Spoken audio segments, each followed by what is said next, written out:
Hello viewers, আসুন আমরা 2টি করে ঔষধি গাছ লাগাই এবং ইউনানি ও আয়ুর্বেদিক চিকিৎসা গ্রহণ করি, সুস্থ থাকি, ভালো থাকি। তো আজকে আলোচনা করব অপরাজিতা নিয়ে। অপরাজিতা ফুল, নীল অপরাজিতার ফুল এর গুণ বেশি।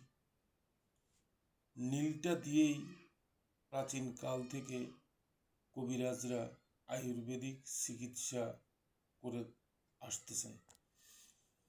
এই অপরাজিতার শিকড় মধু দিয়ে, চিনি বা ঘি দিয়া এর বেটে রস খেলে শুক্রের উপকার হয়। শিকড় বেটে কমপক্ষে 1 মাস খেতে হবে। ঘি দিয়া, মিষ্টি, মধু অথবা চিনি দিয়া খেতে হবে। এর মূলের রস খেলে শুক্র বাড়বে অবশ্যই। যে কোনো বাতের ব্যথায় ইহার শিকড় বেটে রস খেলে উপকার হয়। কমপক্ষে 2 সপ্তাহ খেতে হবে। নীল অপরাজিতার অনেক গুণ।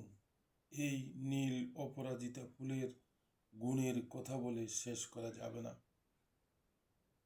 ডায়াবেটিস নিয়ন্ত্রণ করে,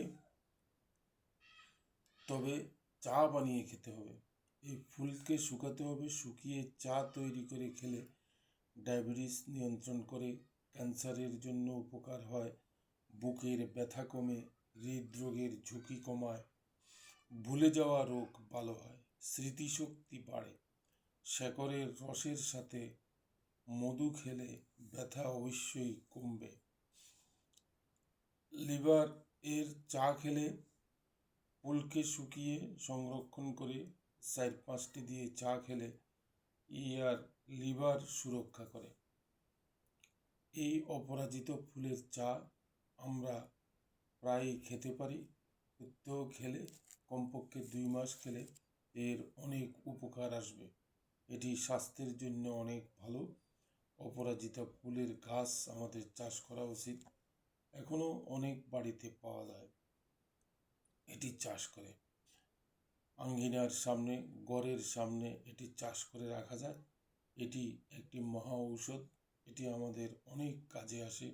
প্রাচীন কাল থেকে হাকিম কবিরাজরা এর শিকড় এবং এই নীল অপরাজিতা ফুল দিয়ে চিকিৎসা করে আসছেন।